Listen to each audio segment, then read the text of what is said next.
Shalom Bapak Ibu Saudaraku dimanapun saat ini kita berada. Mari sebelum kita memulaikan pujian penyembahan kita bagi Tuhan, mari kita tundukkan kepala kita satu di dalam doa. Bapa yang luar biasa bagi kami, Bapa yang baik, terima kasih Tuhan buat kekuatan kesehatan yang Tuhan berikan sampai hari ini. Tuhan, kami kembalikan segala pujian, hormat, syukur hanya bagimu, sebab semuanya karena Tuhan. Dan saat ini Tuhan, kami akan menikmati hadirat-Mu. Mari Engkau yang akan melawat setiap kami Tuhan. Dari awal pertengahan sampai selesainya ibadah kami serahkan ke dalam tangan-Mu. Terima kasih, dalam nama Yesus kami berdoa mengucap syukur dan kami siap mulaikan ibadah kami hari ini. Haleluya, amin.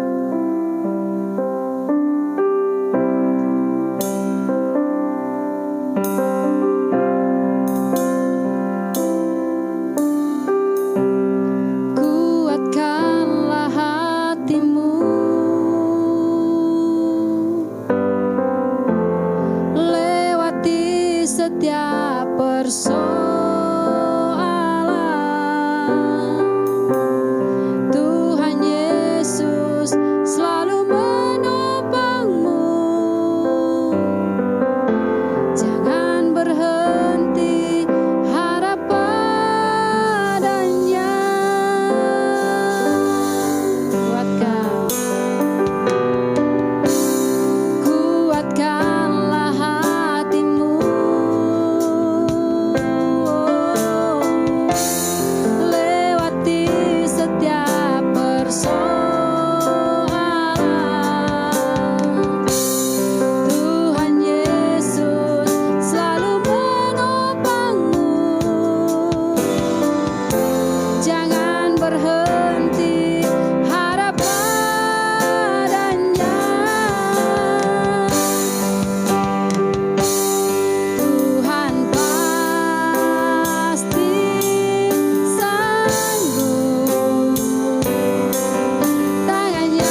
percaya janjimu ya dan amin. Kasihmu setia di dalam hidupku. Aku percaya anugerahmu besar, lebih dari semua yang dapat ku pinta. Haleluya. Aku percaya janjimu ya dan amin. Kasihmu setia di dalam hidupku. Aku percaya anugerahmu besar, lebih dari semua yang dapat ku minta. Sekali lagi lebih. Aku percaya janjimu ya dan amin. Kasihmu setia di dalam hidupku. Aku percaya anugerahmu besar, lebih dari semua yang dapat ku minta. Lebih dari semua yang dapat ku minta.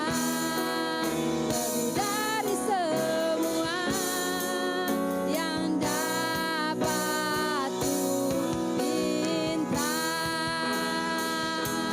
Haleluya. Puji nama Tuhan, Shalom Bapak Ibu Saudara yang dikasihi Tuhan Yesus Kristus. Saya percaya kita semua dalam anugerah Tuhan. Kita sudah memuji menyembah Tuhan dan tiba saatnya kita akan belajar bersama-sama kebenaran firman Tuhan. Dan firman Tuhan ini yang membuat hidup saudara dan saya semakin hari semakin kuat di dalam Tuhan. Apapun tantangannya, ketika kita terus mendalami firman Tuhan dan melakukannya, saya percaya saudara akan menjadi kuat seperti burung Raja Wali yang terbang tinggi dan siap menghadapi badai apapun masalahnya. Sekali Yesus, tetap Yesus. Puji nama Tuhan. Mari kita satu dalam doa sebelum kita bersama-sama belajar firman Tuhan. Bapa, kami mengucap syukur buat kebaikan-Mu saat hari ini. Terima kasih buat anugerah, pengurapan, bahkan terima kasih buat kesempatan yang Tuhan berikan dalam kehidupan kami sampai hari ini. Semua karena anugerah Tuhan. Terima kasih buat berkat-berkat-Mu. Terima kasih Tuhan buat nafas yang Tuhan berikan kepada kami. Terima kasih Tuhan buat pakaian, baju, apa yang kami pakai Tuhan. Semua karena anugerah dan yang Tuhan berikan dalam kehidupan kami. Kami sudah memuji, memuliakan nama-Mu. Dan tiba saatnya kami akan bersama-sama belajar kebenaran firman-Mu, urapi hamba-Mu yang tidak ada apa-apanya. Dan setiap yang mendengarkannya akan diberkati. Dan mereka akan semakin hari semakin kuat dalam iman kepada Kristus dalam kehidupan mereka. Terima kasih, kami mengucap syukur. Hanya di dalam nama Tuhan Yesus Kristus. Yang percaya kita semua diberkati firman Tuhan hari ini bersama katakan amin. Haleluya, puji nama Tuhan. Terima kasih, Tuhan Yesus baik dan sungguh baik dan teramat baik. Saya percaya saudara adalah orang-orang yang senantiasa bertumbuh di dalam Tuhan. Katakan bersama-sama, saya bertumbuh di dalam Tuhan. Ya, saudara, kita harus bertumbuh di dalam Tuhan. Kita harus semakin hari semakin kuat iman kita. Semakin hari iman kita semakin bertambah-tambah. Dan iman kita semakin hari semakin kuat untuk menghadapi segala tantangan dan rintangan apapun yang terjadi. Iman saudara tidak akan pernah goyah. Baik, kita akan belajar kebenaran firman Tuhan bersama-sama. Saya memberikan tema hari ini, hidup kita sebagai orang percaya harus berakar. Katakan bersama-sama, harus berakar. Ya, Bapak Ibu Saudara, kenapa kita harus berakar di dalam Tuhan? Karena kita tidak tahu apa yang akan terjadi dalam kehidupan saudara. Tahukah, adakah di antara saudara atau saya, kita mengetahui apa yang akan terjadi pada esok hari dalam kehidupan saudara? Adakah dalam diri saudara atau dalam kehidupan kita, tahukah apa yang akan terjadi di dalam perusahaan kita? Tahukah apa yang akan terjadi dalam karir kita pada esok hari? Tidak ada satupun yang akan mengetahui dan yang mengetahui apa yang akan terjadi di pada hari esok. Maka dari itu Bapak Ibu Saudara, saya mengajak bahwa hari-hari ini biarlah hidup kita menjadi orang Kristen yang berakar. Dan tentunya akar itu akar yang kuat, bukan akar seperti akar toge. Malam ini kita redam toge, besoknya berakar. Tetapi ingat baik-baik, memang dalam satu malam dia bisa tumbuh berakar. Tetapi dalam beberapa hari akarnya mati. Tetapi biarlah kita menjadi seorang Kristen yang berakar seperti pohon-pohon yang begitu besar. Seperti pohon kelapa yang mereka semakin hari itu semakin berakar kuat untuk mencengkeram di dalam bumi, di dalam tanah. Sehingga apapun badai, angin topan, apapun yang terjadi, mereka tetap bertahan. Bapak Ibu Saudaraku yang dikasih Tuhan Yesus Kristus. Nah, kita sebagai orang Kristen harus berakar iman kita semakin hari semakin kuat. Karena saudara dan saya, kita tidak tahu apa yang akan terjadi pada hari esok. Kalau iman kita berakar, sekalipun badai tantangan pada esok hari, masalah tantangan yang akan kita hadapi bahkan melebihi masalah-masalah yang pernah kita alami. Saya mau kasih tahu, ketika iman saudara berakar di dalam Tuhan, maka kita tidak akan pernah goyah sedikit pun. Kita baca bersama-sama di dalam kebenaran firman Tuhan. Di dalam Kolose 2 ayat yang ke-6 sampai ayat yang ke-10. Kolose 2 ayat yang ke-6 sampai ayat yang ke-10. Firman Tuhan berkata demikian. Kepenuhan hidup dalam Kristus. Jadi bahwa hidup saudara harus penuh dengan Kristus. Yang setuju katakan amin. Ya, hidup kita harus penuh dengan Kristus. Bukan penuh dengan kebencian. Bukan penuh dengan kedengkian. Bukan penuh dengan amarah. Bukan penuh dengan emosional, tetapi hidup kita harus hidup yang penuh di dalam Kristus Yesus. Dengan kata lain bahwa karakter saudara, hidup kita mencerminkan hidup Kristus. Kalau memang hidup kita sebagai kepenuhan Kristus, tentunya hidup kita harus berakar di dalam Tuhan. Ayat yang ke-6. Kamu telah menerima Kristus Yesus, Tuhan kita. Karena itu hendaklah hidupmu tetap di dalam Dia. Jadi Bapak Ibu Saudara, orang yang berakar di dalam Tuhan, tentunya hidupnya itu di dalam Dia, di dalam Tuhan. Ayat ke-7, hendaklah kamu berakar di dalam Dia dan dibangun di atas Dia. Hendaklah kamu bertambah teguh dalam iman yang telah diajarkan kepadamu dan hendaklah hatimu melimpah dengan syukur. Ayat 8. Hati-hatilah supaya jangan ada yang menawan kamu dengan filsafatnya yang kosong dan palsu. Menurut ajaran turun-temurun dan roh-roh dunia.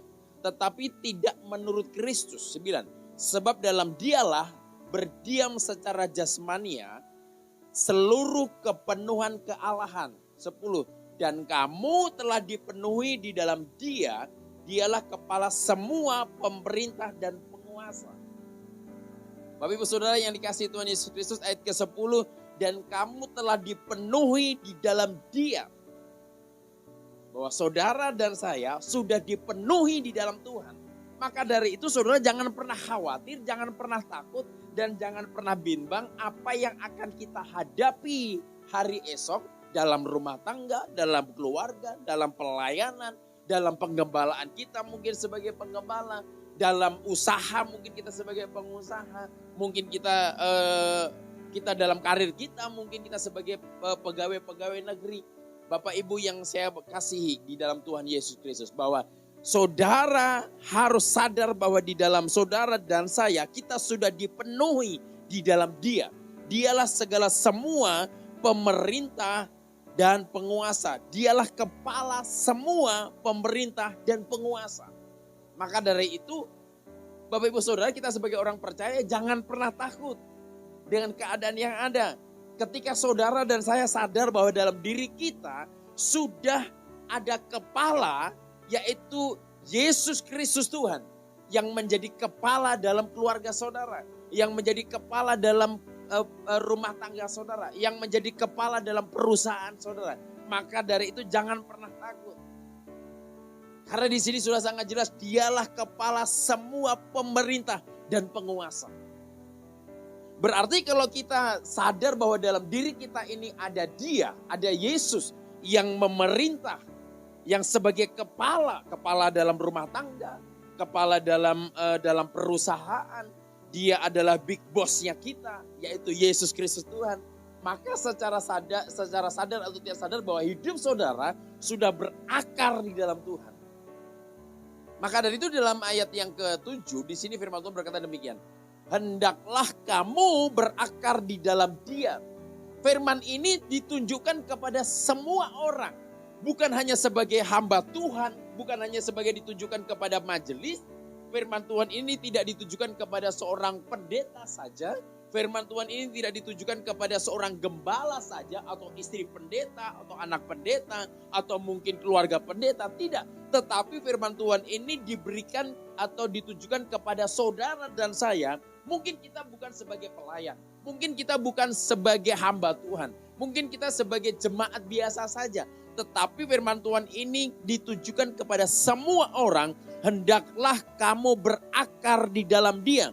Nah, siapa yang berakar di dalam Dia ini? Adalah dia yang sudah menerima Kristus. Yang menjadi pertanyaannya, banyak orang Kristen hari-hari ini yang mereka mengaku Kristen dari kecil, tetapi mereka hidupnya tidak berakar di dalam Tuhan. Masalah sedikit, goncang.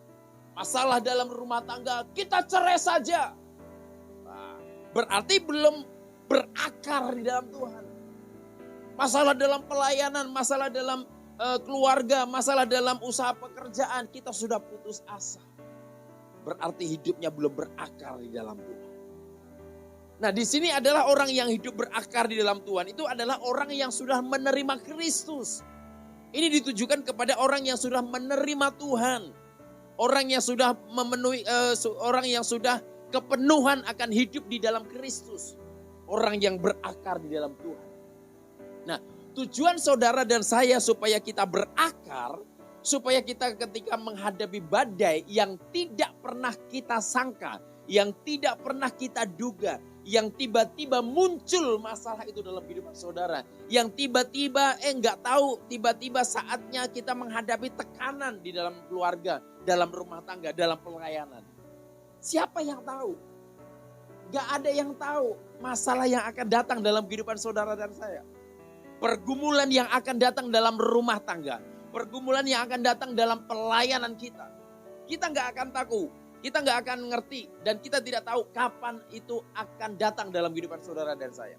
Maka dari itu kita sebagai orang percaya kita harus berakar di dalam Tuhan. Ketika badai itu datang, maka kita tetap kuat berpegang teguh bersama dengan Tuhan Yesus Kristus. Haleluya. Bapak Ibu Saudaraku yang dikasihi Tuhan Yesus Kristus. Kenapa kita harus berakar?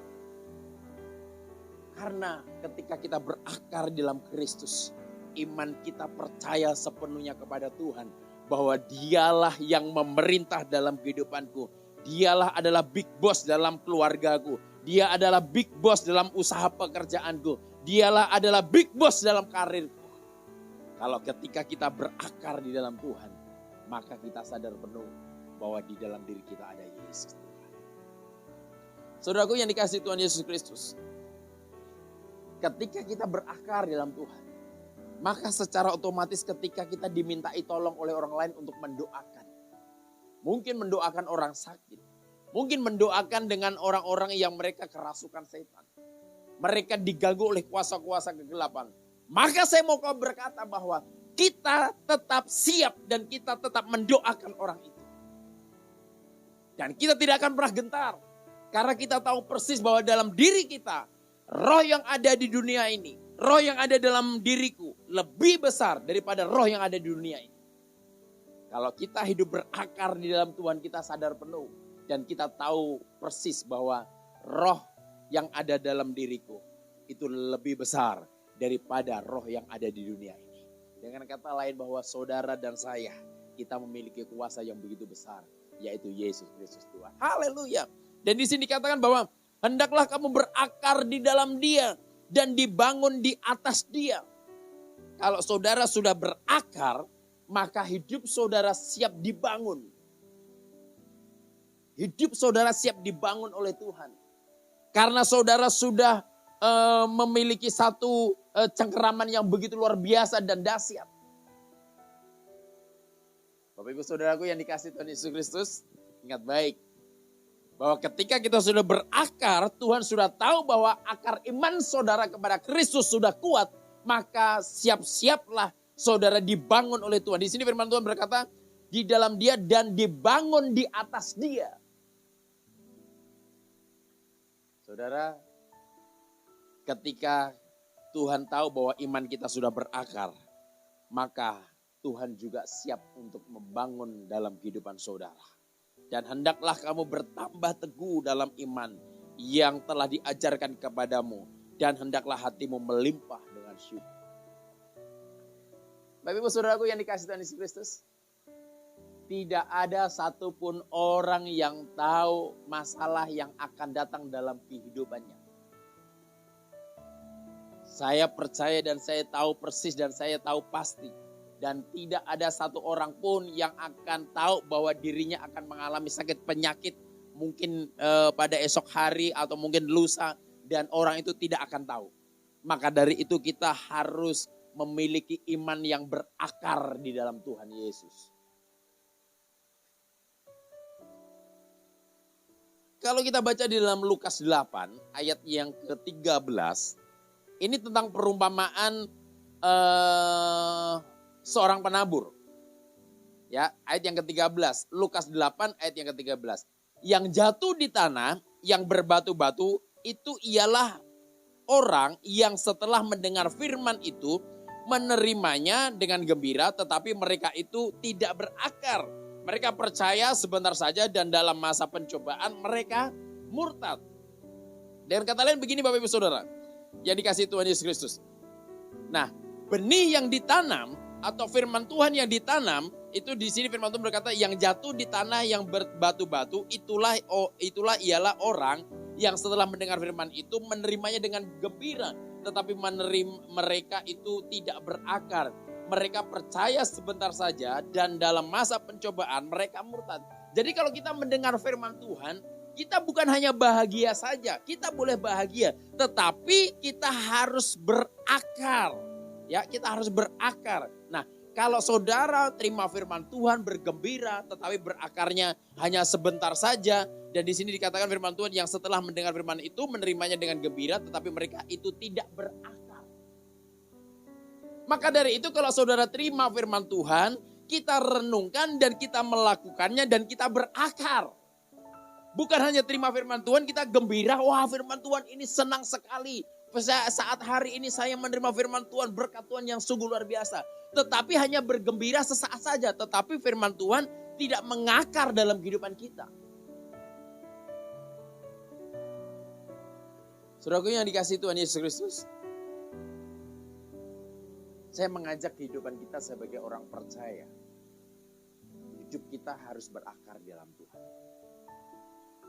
Saudara suami, istri, anak, saudara big boss, saudara mungkin karyawan, saudara mungkin pekerja upahan, saudara mungkin hamba Tuhan, saudara mungkin gembala, saudara mungkin jemaat biasa, saudara mungkin majelis, mungkin saudara kita sebagai orang-orang yang dipilih oleh Tuhan, yang dikhususkan oleh Tuhan. Saya mau berkata, kita terus tetap berakar di dalam Tuhan.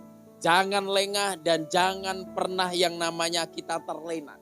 Saudara berkata, mungkin saudara berpikir, aku kan gembala.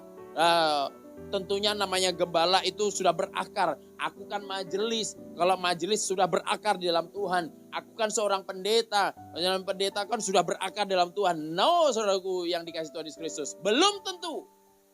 Orang yang berakar di dalam Tuhan, belum tentu dia adalah seorang hamba Tuhan. Dia seorang gembala atau dia seorang hamba Tuhan yang hebat. Belum tentu. Banyak hamba-hamba Tuhan. Banyak pendeta-pendeta yang mereka ketika menghadapi masalah, badai, tantangan dalam kehidupan rumah tangga mereka. Mereka meninggalkan Tuhan. Mereka jatuh di dalam kehidupan mereka. Bapak Ibu Saudaraku yang dikasihi Tuhan Yesus. Dalam pernikahan pun banyak tantangan dan rintangan. Lebih banyak lagi. Maka dari itu suami harus berakar. Ketika ada masalah dalam rumah tangga, maka kita tidak terburu-buru memutuskan keputusan yang tidak benar di hadapan Tuhan. Sebagai istri, harus berakar di dalam Yesus. Karena ketika ada masalah dalam rumah tangga keluarga, tidak terburu-buru, tidak tergesa-gesa memutuskan perkataan-perkataan yang menyakitkan hati Tuhan. Anak-anak harus berakar di dalam Tuhan, berakar di dalam Kristus Yesus. Apa talenta yang engkau miliki, berikan untuk Tuhan, melayani Tuhan. Dan saya mau berkata, ketika saudara dan saya hidup kita berakar di dalam Kristus, ketika ada masalah, kita tidak saling menyalahkan. Haleluya. Dahsyat.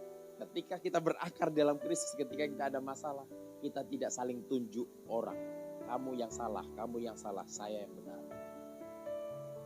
Ketika hidup kita berakar, saya mau berkata, badai tantangan masalah apapun, saudara tetap berkata, aku tetap berpegang kepada Yesus Kristus yang menjadi kepala dalam kehidupanku, yang menjadi kepala dalam keluargaku, yang menjadi kepala dalam rumah tanggaku, yang menjadi kepala dalam pelayanan. Saudara, di dalam Markus 13 ayat yang ke-33, nasihat supaya berjaga-jaga. Hati-hatilah dan berjaga-jagalah, sebab kamu tidak tahu bila manakah waktunya tiba. Orang yang berakar di dalam Tuhan, orang yang berakar dalam Kristus imannya, hatinya, jiwanya dan rohnya, maka otomatis dia berjaga-jaga dan dia berhati-hati, sebab karena tidak dia sadar persis, karena tidak tahu bila mana waktunya tiba. Waktunya tiba ini kapan? Mungkin saudara dipanggil oleh Tuhan, mungkin kita mengalami masalah, mungkin akan datang Tuhan yang kedua kali. Saya mau berkata, orang yang berakar di dalam Tuhan, maka salah satunya adalah secara termasuk adalah dia adalah berhati-hati dan dia berjaga-jaga. Sebab dia sadar persis bahwa tidak tahu bila mana waktunya itu tiba. Bapak saudaraku yang dikasihi Tuhan Yesus, mari kita berjaga-jaga. Hidup kita harus berakar dalam Tuhan. Itu salah satu kita berjaga-jaga. Karena bila mana waktunya tiba, kita tidak ada yang tahu satu. Masalah kalau mau datang dia tidak akan beritahu. Firman Tuhan berkata bahwa pencuri datang untuk mencuri dan untuk menghancurkan. Masalah datang dalam kehidupan kita. Tidak ada yang memberitahu dalam kehidupan saudara dan saya. Maka dari itu, mari. Saya mengajak Bapak Ibu Saudara yang dikasihi Tuhan Yesus Kristus. Mari kita berakar dalam Tuhan. Kalau saudara berakar dalam Tuhan Yesus Kristus iman saudara, maka saudara siap dibangun oleh Tuhan. Ketika saudara siap dibangun oleh Tuhan, maka iman saudara semakin hari semakin mengembang ke kanan kiri dan tidak akan pernah goyah. Apapun yang terjadi, sekali Yesus tetap Yesus. Berikan tepuk tangan yang meriah buat Allah kita. Haleluya. Mari kita satu dalam doa. Bapak, kami mengucap syukur buat kebaikan-Mu saat hari ini. Terima kasih buat anugerah, terima kasih buat kasih setia-Mu Bapak. Hamba berdoa bagi setiap umat-Mu yang menyaksikan program ini. Tuhan, Engkau berikan iman dalam kehidupan mereka, iman yang berakar di dalam Kristus. Iman yang berakar di dalam firman-Mu Bapa. Firman itu yang menguatkan dalam hati mereka, kehidupan mereka. Ketika hidup mereka berakar di dalam Engkau Tuhan, maka apapun yang terjadi, bila mana waktunya tiba, masalah yang akan datang, pergumulan akan datang, silih berganti akan datang dalam kehidupan kami, di depan mereka. Kami percaya bahwa ketika iman mereka berakar dalam Kristus, mereka akan tidak pernah goyah. Karena ada Yesus yang menopang dalam kehidupan mereka. Terima kasih, hamba selesai menyampaikan isi hatimu. Tetapi firman ini Tuhan, menjadi pegangan hidup bagi setiap umat-Mu Bapa. Urapi firman-Mu hari ini. Berkati kami semua yang mendengarkan ini. Dan Tuhan juga memberkati bangsa Indonesia. Mengurapi bangsa Indonesia. Engkau berkati bangsa Indonesia. Pemulihan terjadi buat bangsa Indonesia. Memberkati pemimpin-pemimpin bangsa Indonesia. Mulai dari pemimpin paling atas. Bapak Presiden, Wakil Presiden, para Menteri, Kapolri, Panglima TNI. Bahkan jajarannya Tuhan. Bahkan para dinas kesehatan. kedokteran Tuhan kami serahkan dalam tangan-Mu. Bahkan guru-guru, bahkan semuanya Tuhan, sampai di RT RW kami serahkan dalam tangan Tuhan. Indonesia dipulihkan, Indonesia diberkati, Indonesia jaya, Indonesia makmur, Indonesia maju, Indonesia diselamatkan oleh Tuhan. Terima kasih, biarlah berkat Abraham, Ishak dan Yakub menyertai kehidupan saudara dan saya. Berkat Abraham, Ishak, Israel senantiasa menyertai, memberkati kehidupan saudara dan saya sampai selama-lamanya. Dalam nama Tuhan Yesus Kristus, kami berdoa mengucap syukur. Haleluya. Amin. Terima kasih, Tuhan Yesus memberkati. Selamat hari Minggu. Tuhan Yesus dahsyat. Haleluya.